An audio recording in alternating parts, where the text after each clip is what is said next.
Talvez você já ouviu uma história, uma antiga história de que um homem, era um sábio na verdade, um homem sábio, muito sábio, numa era muito, muito distante, peregrinando pelas cidades, chegou num povoado bem pequenininho, e aí esse homem, com toda a sua sabedoria, começou a reunir alguns discípulos ali ao seu redor, pessoas que gostavam do que ele dizia, a maneira como ele dizia, a sabedoria, né, que corria desse homem. E aí ele começou a juntar alguns homens e começou a ensiná-los. E ao mesmo tempo em que ele ficou um tempinho ali caminhando pela cidade, ensinando os seus discípulos, algumas pessoas começaram a olhar para ele e dizer assim: cara, quem que esse cara pensa que é para estar chegando aqui, falando um monte de coisa, reunindo gente ao redor? E começaram a insultá-lo, porque não é só questão de opinião. Hoje a gente precisa ter insulto. Você não pensa uma coisa assim e fala, não, deixa eu ficar na minha. Não, você tem que falar mal. Então, naquela época era a mesma coisa, e começaram a insultá-lo. E aí os seus discípulos começaram a ficar incomodados, porque ao mesmo tempo que tinha uma admiração por uma pequena minoria, uma grande parte olhava e menosprezava todos eles. E aí esse sábio chegou até aqueles que o insultavam e começou a abençoar eles. Começou a dar palavras de bênção sobre a vida deles e sobre quem eles eram, mesmo sendo insultado, odiado e ignorado por aqueles.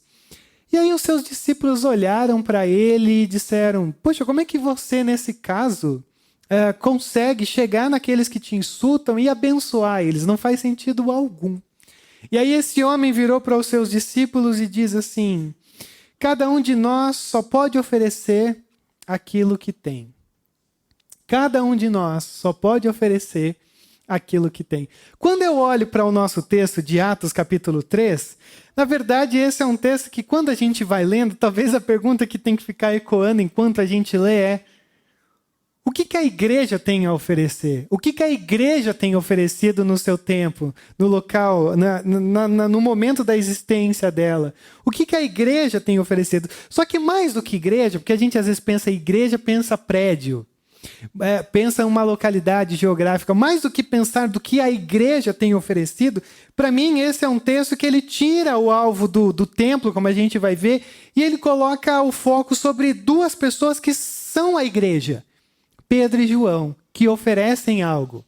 E aí a pergunta que talvez tem que ficar ecoando para a gente é: o que eu tenho oferecido como parte da igreja?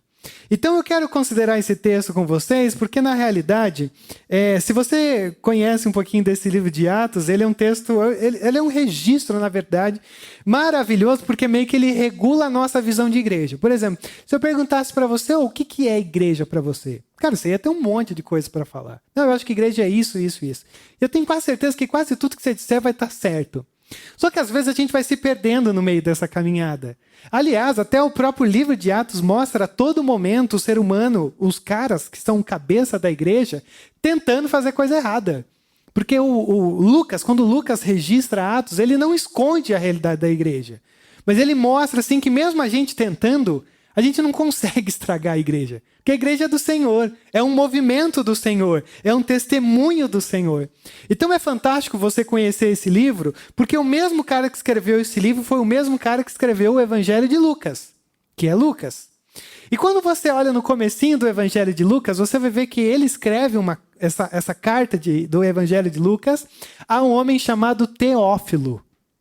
E esse nome maravilhoso, a gente não sabe nada de quem é esse cara, tem algumas probabilidades e tal, mas ele escreve assim: ó, Teófilo, estou escrevendo para ti, porque é o seguinte, eu quero falar a respeito do que Jesus fez. E aí, Evangelho de Lucas.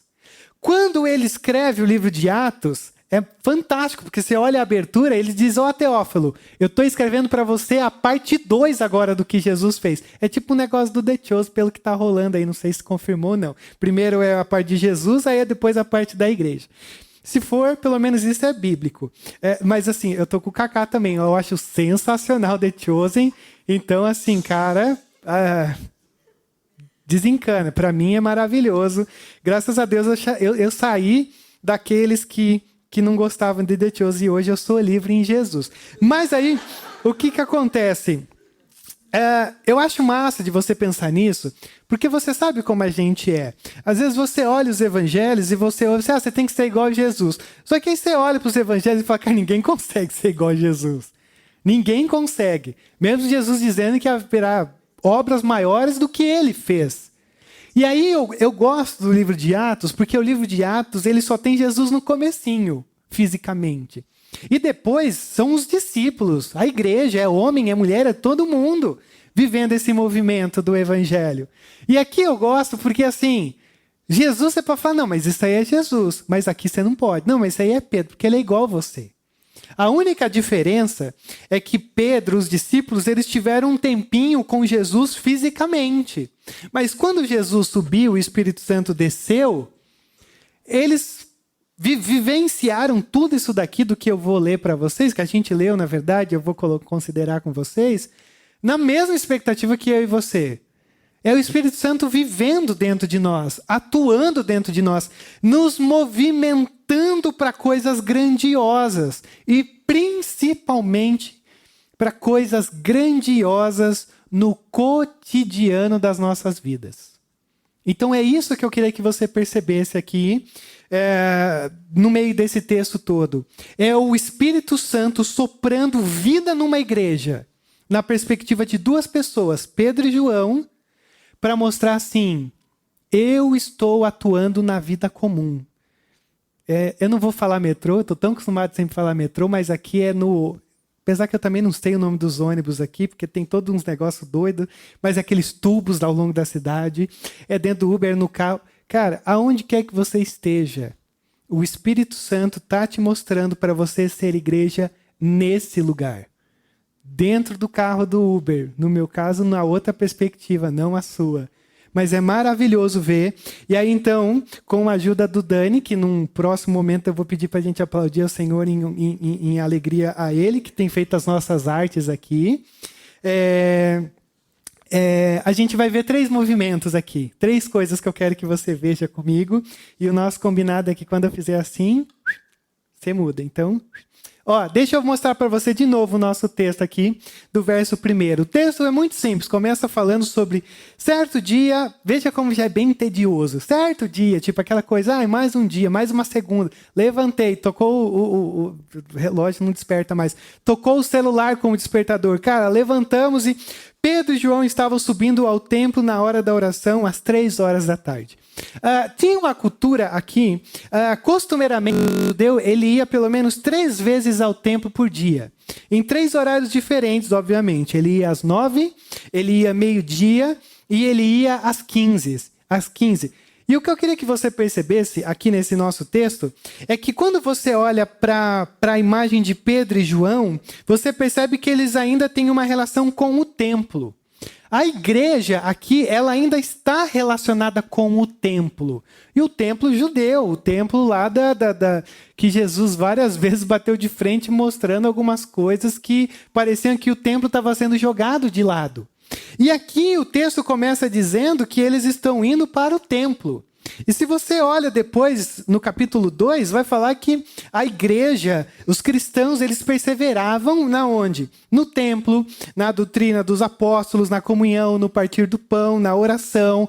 Em todos eles havia temor. Então, assim, o que você tem que ter em mente aqui é que quando a gente abre o início de Atos, você tem uma igreja, assim, cara, fantástica. Uma igreja maravilhosa. E mais do que isso que eu queria que você percebesse, é que às vezes se eu perguntasse para você, o que chama mais a sua atenção quando você vai lendo o livro de Atos? Talvez você diria assim, cara, o que me chama mais a atenção são os milagres. Eu acho massa demais, eu acho fantástico ver assim os milagres acontecendo. Eu vou sugerir uma coisa maior para você. Para mim, sabe o que é o maior milagre que a gente tem registrado aqui em Atos? É uma igreja vivendo em comunhão. A igreja vivendo em comunhão, para mim, é o maior milagre, é o maior ministério, o que está no topo do agir do Espírito Santo. Porque você ter gente que tem as suas diferenças vivendo em comunidade é uma das maiores atrocidades que a gente possa, talvez, imaginar. Diferentes, mas concordando com o mesmo propósito. Então a gente olha para esse texto, e esse texto é fantástico, porque eles estão vivendo ainda nessa perspectiva do templo. Ainda existe uma dedicação ao templo. E aí, deixa eu entrar numa coisa aqui com você. Todo esse milagre que a gente vai ver deles levantando um paralítico acontece com o templo ali no fundo. E eu acho que isso é importante para você, porque eu sei que isso não é problema aqui da Calvary e dos calvarianos. Mas assim, cara, a igreja tem sido desprezada. A igreja tem sido desprezada. A comunhão tem sido desprezada. Não vou dizer desprezada, eu vou dizer assim, a comunhão, um tempo como esse, ele tem sido minimizado.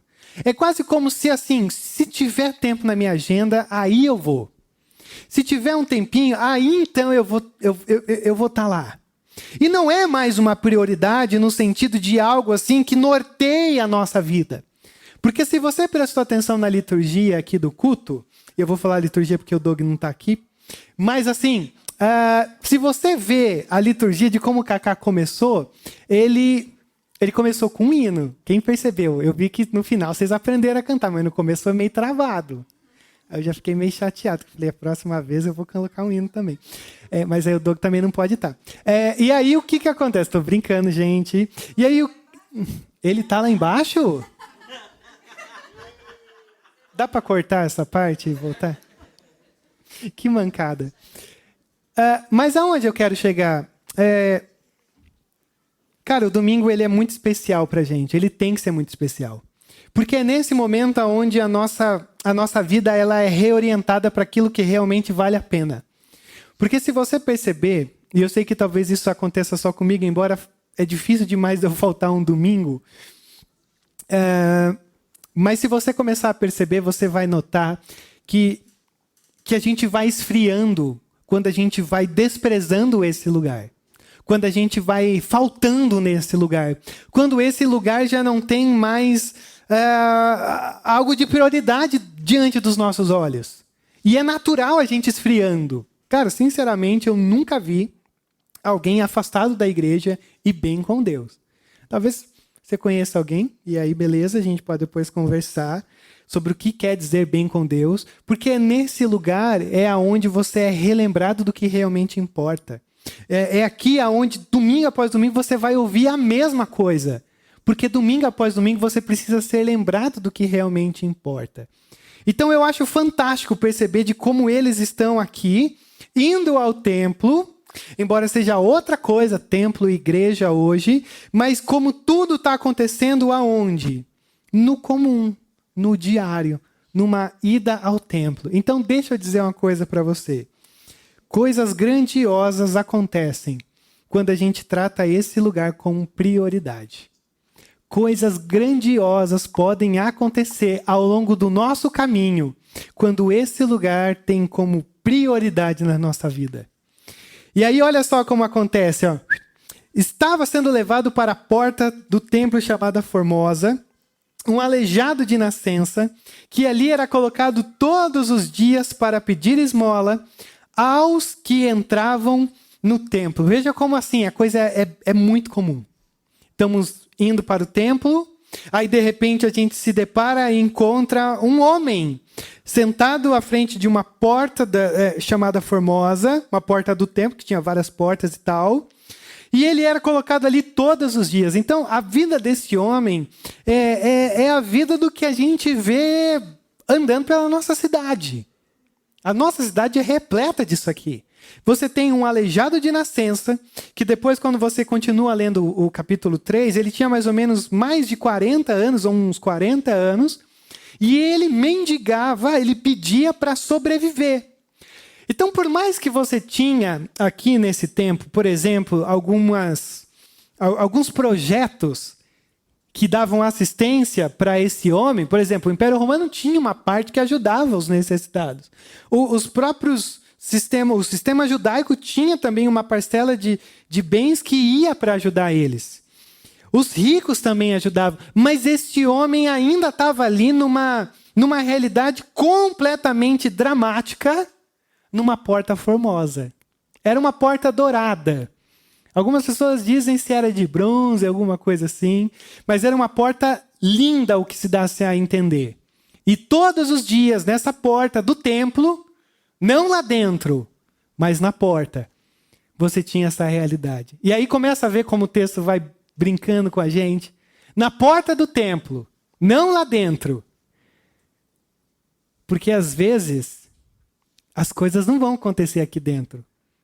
Elas vão acontecer da calçada para lá. É no teu dia a dia. É na rotina. É naquilo que às vezes parece não ter valor algum para você. E aí, olha o verso 3. Vendo que Pedro e João iam entrar no pátio do templo, pediu-lhe esmola. Porque já que a gente tem que sobreviver mais um dia, conseguir levantar o dinheiro aqui para o Bom Prato, não sei se tem Bom Prato aqui em Curitiba, Pedro e João olharam bem para ele, então Pedro disse, olhe para nós. Então veja como a coisa é montada. É no ordinário, onde Deus cria encontros providenciais. E é aqui que eu quero entrar com uma coisa muito importante com você. Sabe uma coisa que eu fico mais... Cara, pode parecer muito boba assim, mas para mim tem uma... Eu sinto muito prazer, ainda mais agora. Andando o dia inteiro de carro... Geralmente a gente, dirigindo, a gente não percebe as coisas que estão ao redor. Geralmente eu só percebo as coisas que estão na minha frente. E eu me lembro que lá em São Paulo, quando algumas vezes eu tinha a oportunidade de pegar carona e sentar no lado do passageiro, cara, eu olhava para algumas coisas e dizia, caramba, eu nunca tinha percebido que tinha isso aqui. E tipo, eu passava lá toda hora. Porque às vezes, no calor de não bater, diminui, marcha, tal, a gente vai perdendo a beleza da coisa.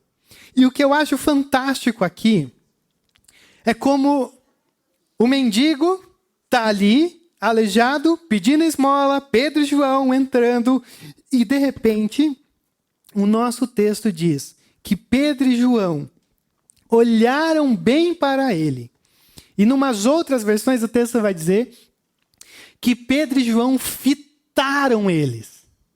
E aí fitar é lá das quebradas do Cacá. Fitar assim, ó, fixar o olhar, examinar, contemplar. É aquela coisa assim, aquele olhar que lê a tua alma. E o texto então diz que eles olharam. E eles viram. E eles foram. Eles não só olharam. Ah lá, não, conheço ele. Ah, poxa... Uma notícia real. Algum tempo atrás, nunca havia visto um atropelamento de morte na minha vida. E lá na Vita de Amaral, mais pro lado de Pinhais, passando lá, um caminhão carregando cimento, uma cadeira de roda destruída, uma pessoa embaixo. Eu falei, caramba, deu muito ruim isso aqui. Cara, fui pesquisar depois, um cadeirante que todo dia estava lá pedindo, não sei se jogou, não sei se estava louco de droga, de álcool, mas simplesmente o caminhão estava parado, o caminhão foi sair, o cara se jogou debaixo da roda. Se jogou não, caiu debaixo da roda, ninguém nunca vai saber, e faleceu. Conversando com algumas pessoas que eu pegava ali no próximo, falaram, você viu do cadeirante? Cara, todo dia eu via ele, todo dia ele estava aqui. Aí postaram lá no Plantão 90, que eu sigo, não sei se você segue lá no Instagram, que é assim para você pensar em desistir de morar aqui, porque se você puder pegar o celular e fazer assim, escorre sangue daquela conta, postando, poxa, um cadeirante que todo dia ficava pedindo ali, o pessoal, cara, passava lá todo dia eu via ele. Ah não, mas ele era todo noiado, craqueiro, ficava passando entre os carros e reclamava e xingava porque que se tinha que desviar dele. Cara, eu acho muito surreal. Porque a gente sabe que a nossa tendência sempre é olhar para as pessoas, mas a gente às vezes não vê elas. A gente enxerga muito, mas a gente enxerga pouco. E aí que está o nosso grande problema aqui nessa noite. Porque todo mundo conhecia esse homem, mas esse homem só era mais um ali. Todo mundo via ele. Mas você consegue perceber que ninguém tinha notado ele? E aí é onde a gente entra no nosso problema dentro da nossa cidade. Essa semana eu até perguntei para a Tony, porque a gente vai recebendo gente de fora no carro, e o pessoal entra no carro às vezes e fala assim, porque não é Rodrigo, é Uber, né? O meu nome é Uber.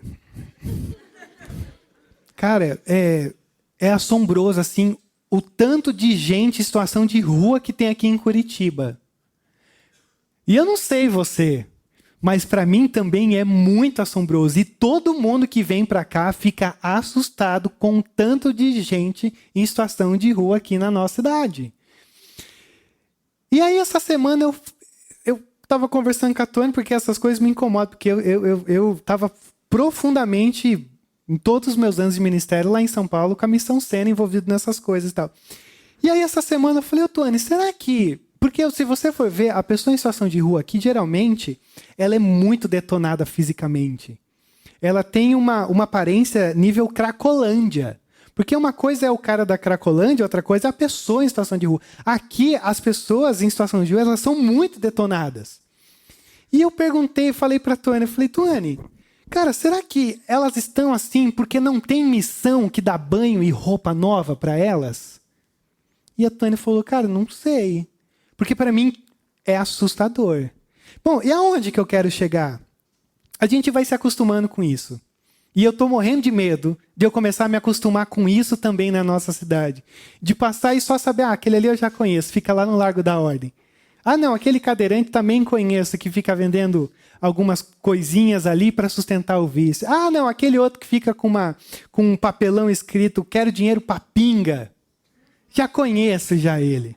Cara, a gente vai conhecendo.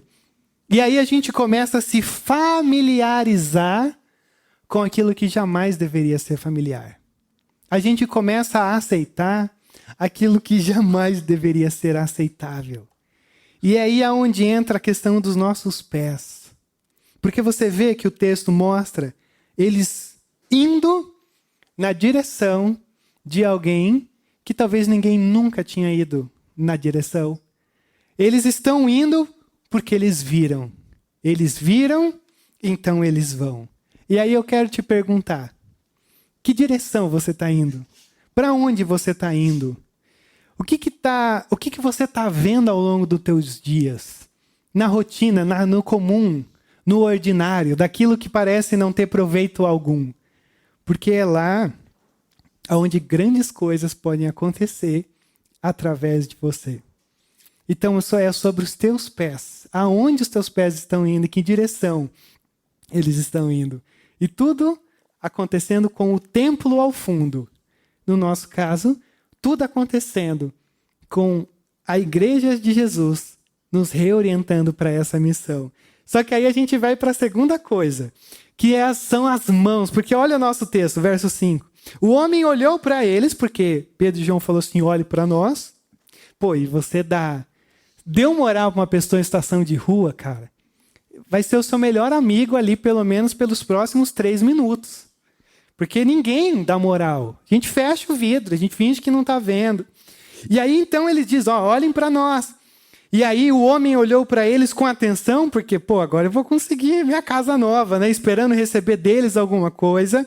E disse Pedro, eu não tenho prata e nem ouro, mas o que eu tenho... Isso lhe dou em nome de Jesus Cristo Nazareno, ande. Cara, é maravilhoso. E sabe o que é maravilhoso para mim? Esse homem, ele não está procurando cura para o seu corpo. Esse homem está procurando esmola. E aí você sabe o que é mais angustiante? O homem natural, ele não sabe do que precisa. Mas ele sabe que precisa. O homem sem Deus, ele sente a necessidade de alguma coisa. E ele começa a procurar em várias coisas. Em várias esmolas aí. Mas ele não sabe do que ele realmente precisa.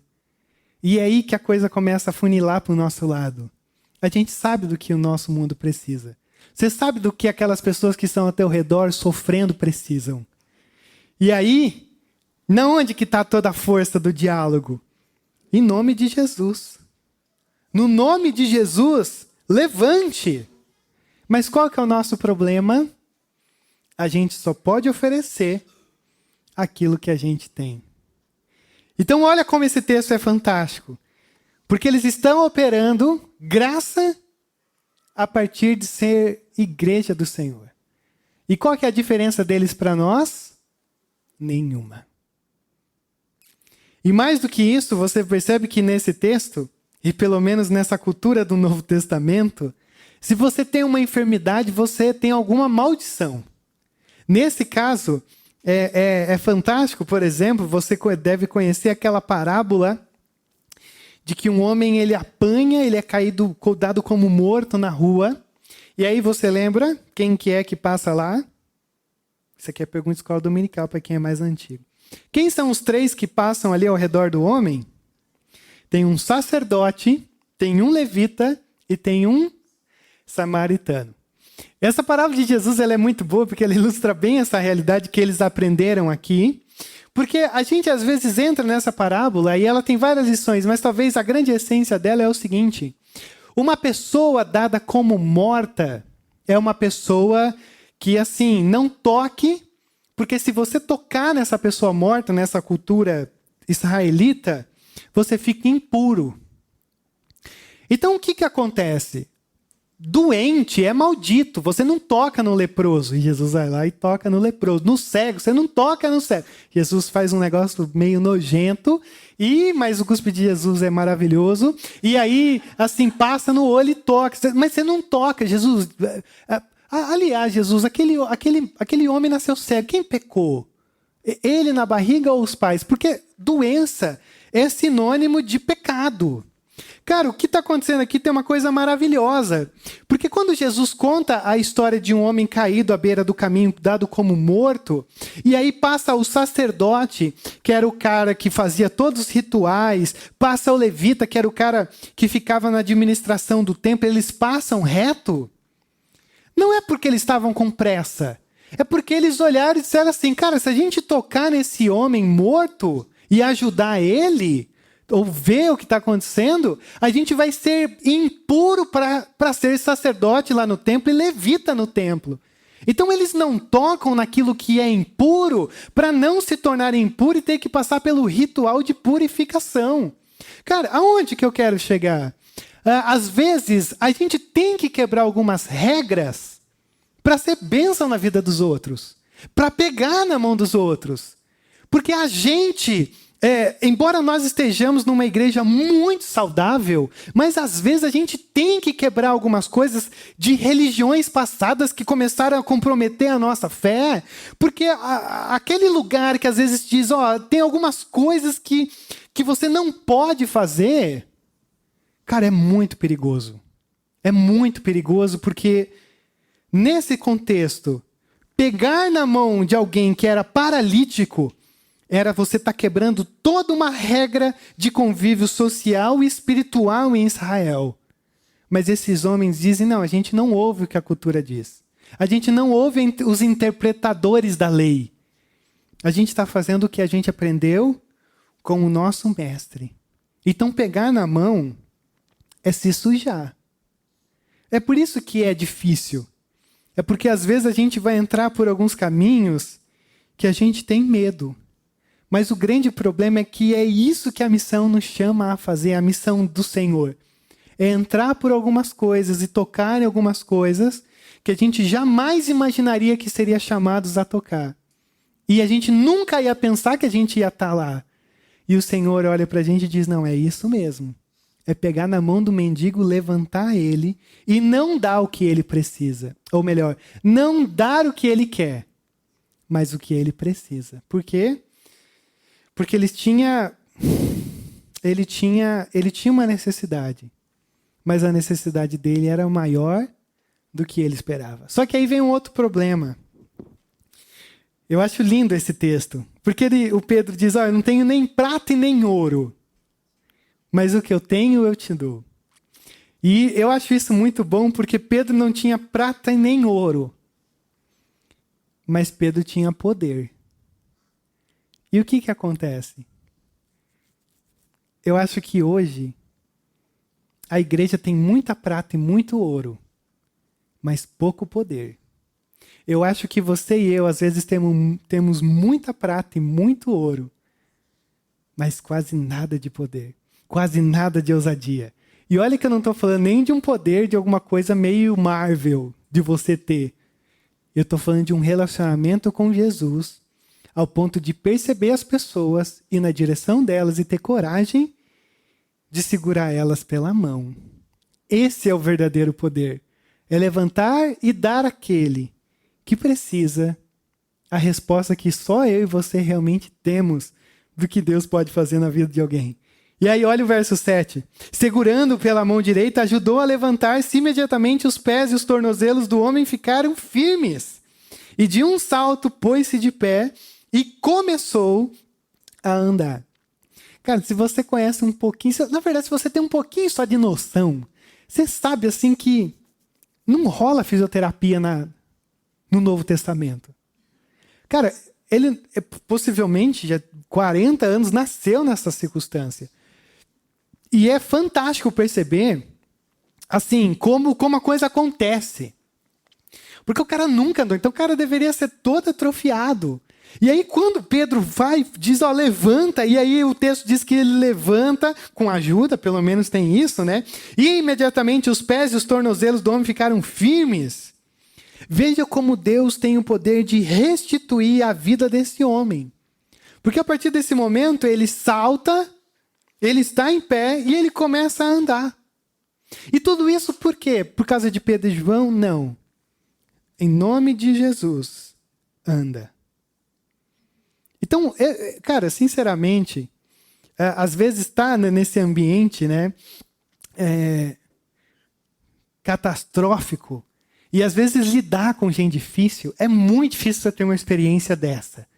Muito difícil. De você conhecer gente que você possa olhar e falar assim, caramba, pude fazer parte disso, mas não com orgulho, um orgulho santo, não aquele orgulho assim, errado. Mas veja só como esse texto narra isso, dizendo, ele simplesmente se levanta e começa a andar, por causa desses dois homens. Mas não é sobre esses dois homens, é sobre o que esses dois homens têm. Então eles percebem, eles vão na direção, e eles levantam e pegam aquele que era tido como maldito. Tem outra coisa curiosa, que quando a gente olha para isso, quando você tocava numa pessoa amaldiçoada, você também tornava-se amaldiçoado. E isso me lembra muito o que Jesus fez por cada um de nós. Fez-se pecado mesmo não tendo pecado algum em nosso lugar. E aqueles só estão repetindo aquilo que Jesus fez, pegando na mão daquele que precisa ser levantado. Mas a terceira e última coisa que eu quero que você veja aqui comigo é o coração da coisa. Porque você tem esse movimento acontecendo, de perceber, de andar, de pegar, de levantar. E aí chega nessa parte final do nosso texto, e o texto meio que vai dizer, ó, beleza, está acontecendo várias coisas, mas tudo está acontecendo porque o coração deles agora, nesse momento, é um coração que está cheio da glória de Deus.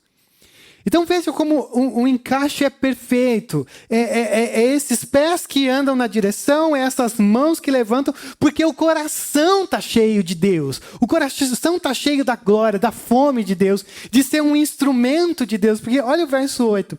Depois entrou com eles no pátio do templo, andando, saltando e louvando a Deus. A primeira coisa que esse cara faz é, cara, vamos junto aí, porque agora eu quero participar de tudo isso. Não teve nem cerimônia de purificação, não teve nada. A primeira reação dele diante de algo tão grandioso foi, cara, meu coração agora está transbordando de gratidão a Deus. E aí o povão diz assim, quando todo o povo viu andando e louvando a Deus, reconheceu que era ele o mesmo homem que costumava mendigar, sentado à porta do templo chamada Formosa. Todos ficaram perplexos e muito admirados com o que lhe tinha acontecido. Então veja, eles olham para esse homem e falam, caramba, Deus não apenas restituiu a saúde dele, mas agora ele também espiritualmente foi saciado. Então, assim, é esse Deus que trabalha a gente por inteiro, não é só uma parte. É o homem integral, é o homem por inteiro. É Deus lidando com todas as partes desse homem. Porque a grande verdade é que ninguém pode fazer isso, ninguém consegue fazer isso. Ninguém, nenhuma instituição, por mais maravilhosa que seja, consegue tratar o homem na sua inteireza. Mas a gente pode. Não porque a gente tem o poder, mas porque a gente atua no poder daquele que está sobre nós. Então veja só. Aonde nós estamos nesse lugar? Quando foi a última vez que você participou de coisas assim tão extraordinárias num meio ordinário? Porque o problema é que às vezes a gente vai vendo as coisas passarem e a gente não faz parte delas. Porque nesse texto mostra que todo mundo conhecia esse homem, todo mundo sabia desse homem. Mas ninguém nunca teve a coragem de ir lá e pegar pela mão. Porque talvez eles não tinham o poder de Jesus. Talvez eles não tinham essa ousadia de experimentar uma vida que fuja dessa religiosidade vazia e tediosa que eu e você às vezes visitamos. E a gente às vezes vive lá algum tempo. Mas deixa eu lembrar você, existe uma coisa grandiosa para a gente viver. Existe um Deus que pode fazer e nos colocar em coisas grandiosas, em missões grandiosas, em projetos grandiosos. Mas não grandiosos no sentido de ter o seu nome destacado. Grandiosa de poder ser instrumento de Deus na vida de uma pessoa que nunca está sendo notada. E que está lá contigo, ao longo dessa semana. Como diria a música, só você não viu, mas ela está lá. E aí o texto termina dizendo que, apegando-se ao mendigo, a Pedro e João, todo o povo ficou maravilhado e correu até eles, ao lugar chamado Pórtico de Salomão. Veja só a reação das pessoas. Perplexidade, falando, peraí, mas é ele? Não, mas não pode ser. Admirados, porque não, é ele mesmo. Mas aí teve gente também que ficou maravilhosa. E esse é o testemunho da igreja. Vai ter gente que às vezes vai olhar para a gente e vai dizer, não, será que é mesmo? Tem gente que vai falar, caramba, é mesmo. E tem gente que vai falar, eu quero estar junto. Consegue ver que uma das coisas que mais me chama a atenção aqui é esse movimento simples da igreja. Nunca troquei ideia com eu ia falar a molecada aqui, os pastores da nossa igreja, sobre o que a gente acha sobre essas coisas de missão. Mas eu acho tão curioso alguns lugares assim das igrejas antigas que eu passava, e o pessoal falava assim, poxa, ia fazer algum culto especial, algum ensino especial. Agora a gente vai ensinar como fazer missão. E às vezes eu olhava assim e eu ficava, rapaz, mas como assim ensinar a fazer missão? Então tinha que falar assim, a gente vai ensinar como ser crente. Porque não dá para desassociar ser crente de missão.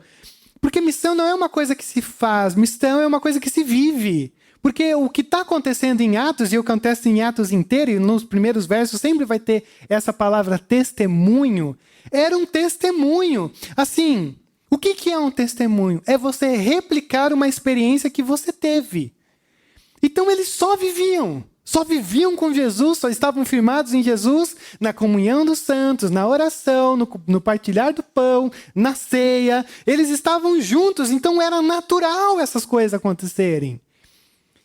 E olha só que esse texto também é maravilhoso, porque não teve mecanismos de trazer gente para a igreja. Não teve apelo, não teve, levanta a mão, não acontece naturalmente. E é óbvio que a gente não é contra isso, tem momentos que tem que ter isso. Mas veja a naturalidade ordinária desse texto. Por quê? Porque eles viram, porque eles foram na direção, porque eles pegaram pela mão, porque o coração deles pulsava pela glória de Deus. E agora aquele homem que estava abandonado na porta do templo, está onde? Dentro do templo. Aquele homem que era impossibilitado de entrar pela sua condição, agora está dentro do templo. Gente, quando eu olho para um texto simples como esse, eu vejo uma coisa muito extraordinária, porque você tem uma intervenção divina no comum. É uma interdição divina no corriqueiro. É uma intervenção divina naquilo que é ordinário. Mas isso só acontece porque eles tinham o que oferecer. E eles tinham algo para oferecer.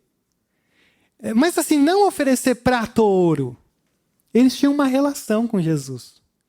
Então, para mim, quando eu olho para esse texto, o que talvez esse texto nos provoca nessa noite é: qual tem sido a tua relação com esse Jesus? Qual tem sido o teu nível de intimidade com esse Jesus? Porque quando eu fiquei lendo esse texto ao longo dessa semana, eu imaginei 4 pessoas aqui nessa noite. Eu acho que você tem gente aqui que está vivendo uma fase que é assim: talvez a gente já aprendeu o ABCD da vida cristã, já tem anos de experiência, ou pelo menos de um período que a gente já diz, sou maduro, mas às vezes a porta formosa do templo, ela é mais notada do que os necessitados sentados do lado de fora. E aí eu quero falar para você, ser maduro, ter anos de caminhada, nada disso garante que você é um cristão maduro saudável. O que te torna saudável na tua caminhada de fé de anos, se é que for, é você aprender que porta formosa é bobagem nesse texto. Porque o que importa nesse texto é o mendigo que está sentado na frente dela. E é ele que é o foco. Então essas coisas estruturais são necessárias e são maravilhosas, mas são só um detalhe dentro da narrativa da igreja. Mas eu também penso que pode ter aqui nessa noite o crente, o cristão, como você quer chamar, que não tá querendo viver, ou não está vivendo essas coisas, nem procurando por elas. E aí eu quero dizer uma coisa para você. Cara, é muito tedioso quando a gente não procura aprofundar mais a nossa relação com Deus. Se torna uma espiritualidade muito tediosa, porque às vezes é muito monótona e as coisas com Deus só acontecem nos encontros como esse. E eu quero dizer para você que isso não é o suficiente. Aqui é só para te reorientar para os encontros providenciais que estão acontecendo ao longo da tua semana, do teu dia, mas é você que não está percebendo. Porque eu tenho certeza absoluta que tem muitos aleijados lá, que não vão se levantar por si mesmos, estão pedindo por esmola, e você tem para eles o que eles realmente precisam. Então eu quero encorajar você nisso. Mas eu também quero pensar com você que talvez você não seja crente, não seja cristão, pelo menos não se denomina, não pertence a uma igreja. E eu quero dizer para você que você não precisa ficar sentado na sarjeta. Você é muito bem-vindo dentro desse reino. Você é muito bem-vindo nessa igreja.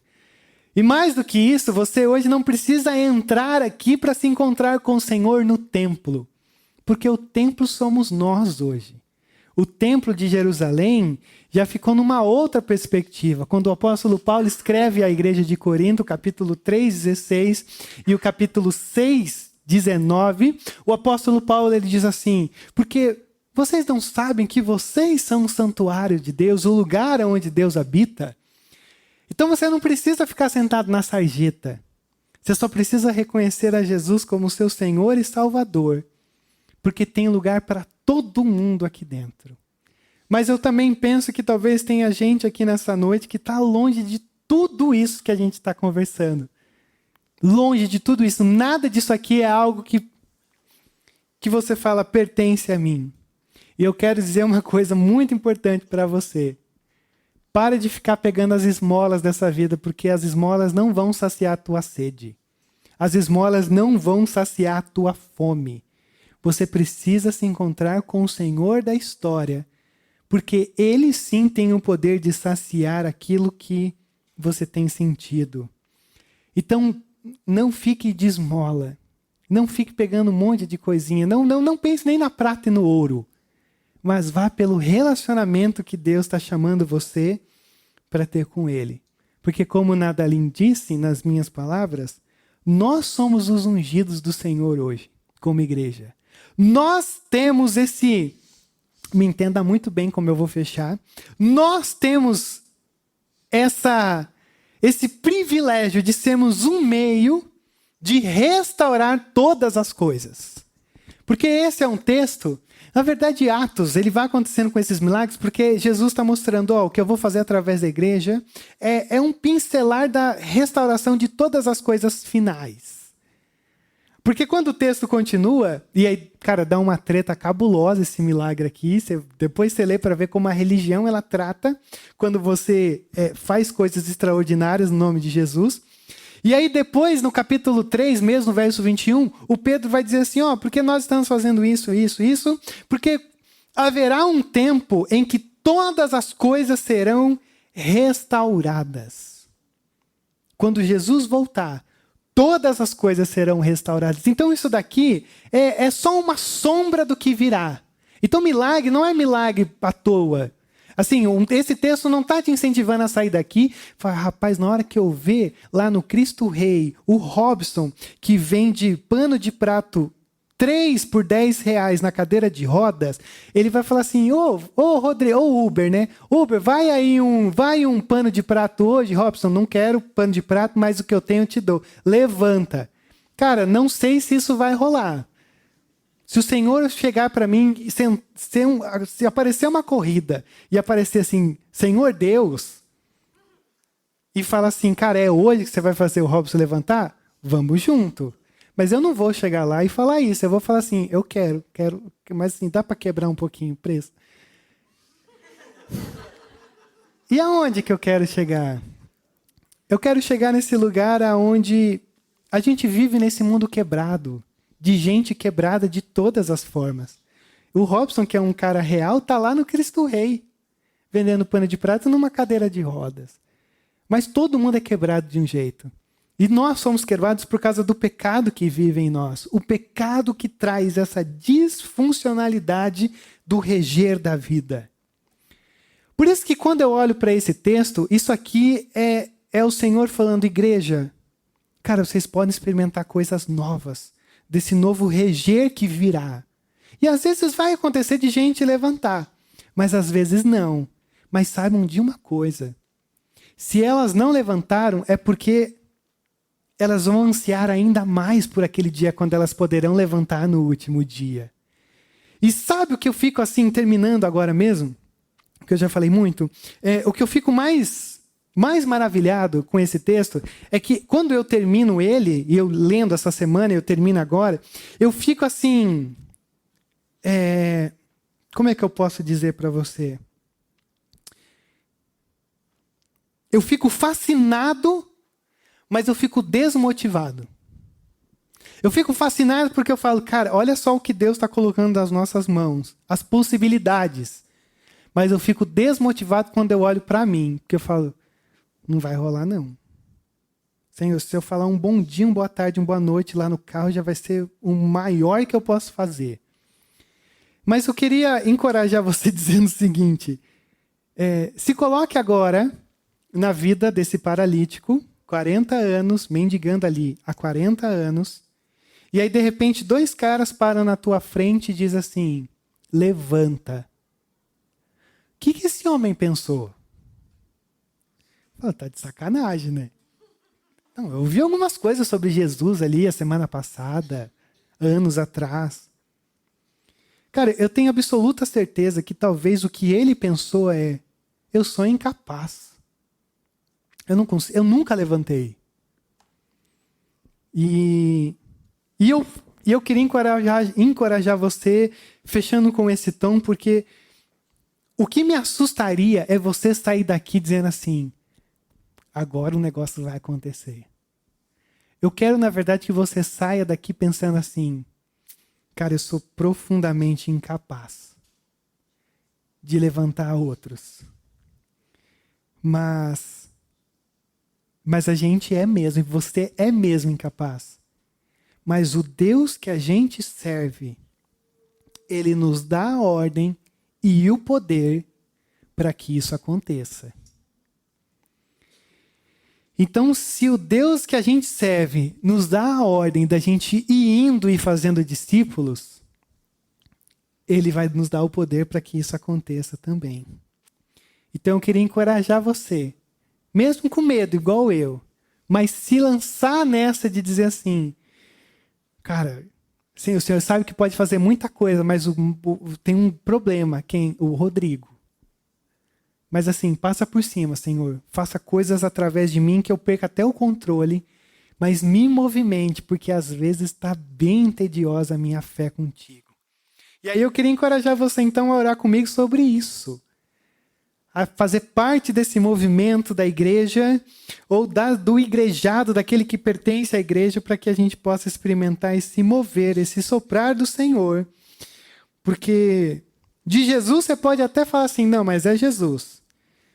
Mas de Pedro e João, aí você é tão indesculpável quanto eu.